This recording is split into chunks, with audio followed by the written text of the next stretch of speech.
नमस्कार दोस्तों, स्वागत है आपका स्टेनो गुरुजी यूट्यूब चैनल। दोस्तों आज की वीडियो हम लोग देखेंगे राजस्थान उच्च न्यायालय से कनिष्ठ निजी सहायक अंग्रेजी के जो रिक्त पदों पर भर्ती निकाली गई उसके बारे में यहाँ पे डिटेल में चर्चा करेंगे।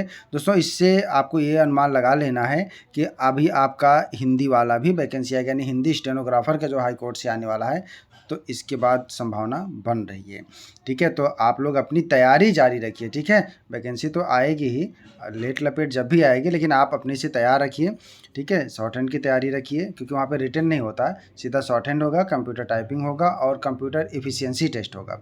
ठीक है, तो अपनी शॉर्ट हैंड टेस्ट और कंप्यूटर एफिशिएंसी जारी रखिए। चलिए इस नोटिफिकेशन में डिटेल में चर्चा कर लेते हैं। क्या एलिजिबिलिटी रखा गया, क्या क्राइटेरिया रखी गई, कौन कौन अप्लाई कर पाएगा, सब कुछ जान लेते हैं। यहाँ पे पहले बता दूँ कि जो इंग्लिश स्टेनोग्राफर वाले हैं वही अप्लाई कर पाएंगे। ठीक है, हिंदी वालों के लिए यहाँ पे क्योंकि पहले ही दे दिया गया है कि निजी सहायक अंग्रेजी के पदों के लिए यहाँ पे वैकेंसी निकाली गई है। ठीक है, तो अंग्रेजी वालों के लिए निकाली गई है। अगर हम इसके पे लेवल की बात करें तो पे लेवल यहाँ पे आपका राजस्थान के हिसाब से रखा गया पे लेवल 10, यानी कि पे मैट्रिक 33,800 से लेके 1,06,700 के बीच में होगा। ठीक है, बाकी इसमें TAD वगैरह वो सब मिलेगा, लेकिन 2 साल जब आप तक आपका प्रोबेशन पीरियड होगा तब तक इनका एक फिक्स अमाउंट होता है जो कि 23,700 रुपये रहेगा। ठीक है, यही सैलरी आपको दी जाएगी। और फॉर्म जो है आपका ऑनलाइन भरा जाएगा। ठीक है, 14 तारीख से स्टार्ट हो जाने, कल से स्टार्ट हो जाएगा। ठीक है, अगर आप एलिजिबिलिटी रखते हैं, अगर आपको इंग्लिश शॉर्ट हैंड आती है तो आप अप्लाई कर सकते हैं।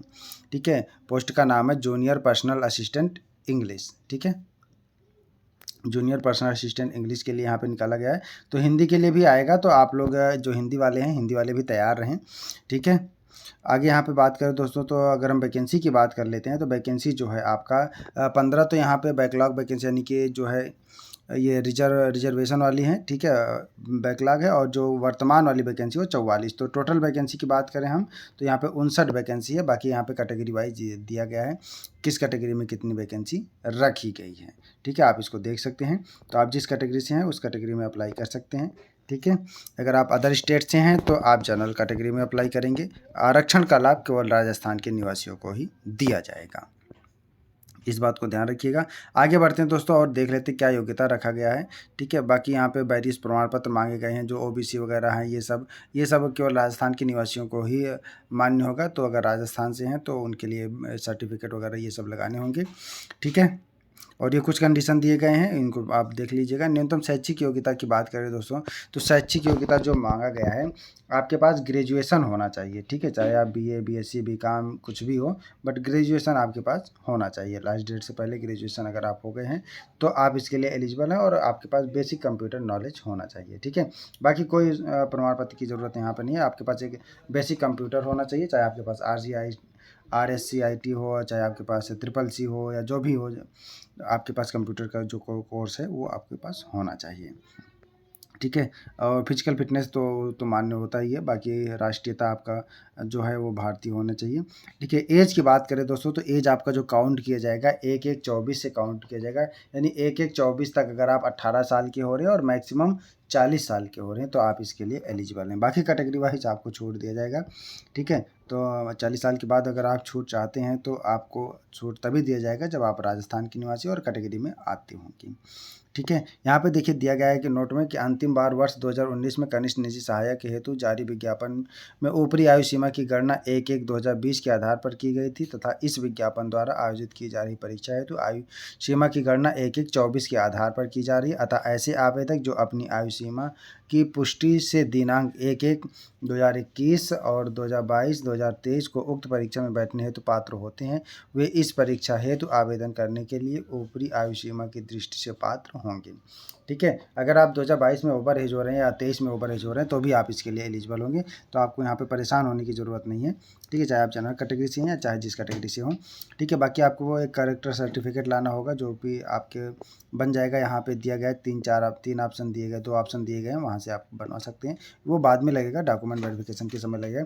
यहाँ पे दोस्तों अगर हम बात करें परीक्षा शुल्क की, तो जो परीक्षा शुल्क है यहाँ पे 450 रुपये रखा गया है अनुसूचित जाति जनजाति के लिए। बाकी सबके लिए 700 रुपये, यानी कि अन्य पिछड़ा वर्ग और OBC के लिए क्रीमी लेयर और जनरल कैटेगरी के लिए 700 रुपये रखा गया है, और राजस्थान के अन्य पिछड़ा वर्ग नॉन क्रीमी लेयर इनके लिए 550 रखा गया है, ठीक है। और SC/ST के लिए 450 रखा गया। तो 3 कैटेगरी में फ़ीस है, ठीक है। अगर आप अदर स्टेट से अप्लाई कर रहे हैं या जनरल कैटेगरी के हैं तो आप 700 रुपये फ़ीस देंगे, ठीक है। और देखिए भैया, फ़ीस किसी भी दशा में वापस नहीं होगा, तो फ़ीस को आपको तभी भरना है जब आप आश्वस्त हो लें कि हाँ, इस परीक्षा के लिए आप एलिजिबल हैं और आप तैयारी कर रहे हैं, तभी आप फॉर्म भरिए, ठीक है। अदरवाइज़ आपका फ़ीस कटने के बाद भी किसी भी दशा में वापस नहीं होगा, और ना ही उसको किसी और एग्ज़ाम के लिए उसको मर्ज किया जाएगा, ठीक है। तो इस बात को ध्यान रखिएगा, ठीक है। नियुक्ति की अहर्ताएँ ये दिया गया है, ये अहर्ताएँ क्या क्या कंडीशन रखा गया है इन्होंने दिया है, ठीक है, जो नियम संशोधित है। अगर हम सिलेबस की बात करें दोस्तों, तो यहाँ पे पहले आपका कोई लिखित परीक्षा नहीं होता, आपको पता है,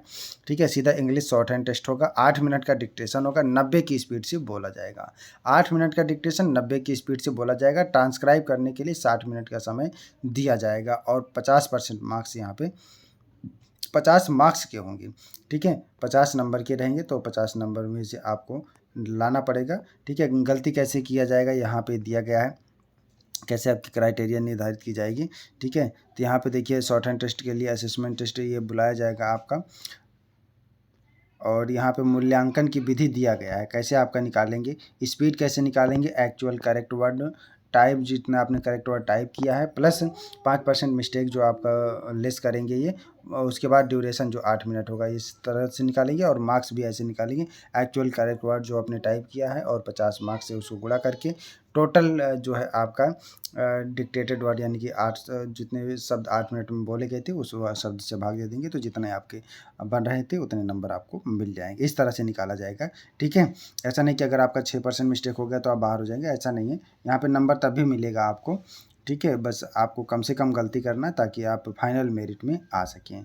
ऑनलाइन आवेदन करने की प्रक्रिया देख लेते हैं दोस्तों। यहाँ पे जो ऑनलाइन आवेदन है वो आपका 14 तारीख यानी कि शुक्रवार से स्टार्ट हो जाएगा, और जो है आपका 2 अगस्त तक चलेगा, ठीक है। 2 अगस्त के बाद आप उसमें अप्लाई नहीं कर पाएंगे, तो आपको लास्ट डेट का इंतज़ार नहीं करना। अगर आप एलिजिबिलिटी रखते हो और आप शॉर्ट हैंड की तैयारी कर रहे हैं तो आप फटाफट से अप्लाई कर सकते हैं, ठीक है, और अपनी तैयारी को मजबूत बना सकते हैं, क्योंकि यहाँ पे सीधा स्किल टेस्ट होगा आपका, इस बात को ध्यान रखिएगा, ठीक है। इसके बाद हिंदी वालों का भी नंबर आने वाला है, तो हिंदी वाले भी अपना तैयार रहें, अपनी स्किल मजबूत कर लें, ठीक है, ताकि बाद में वहाँ जाके ये ना कहें कि स्पीड ज़्यादा थी, फ्लक्चुएशन था, ये वो सब कुछ नहीं।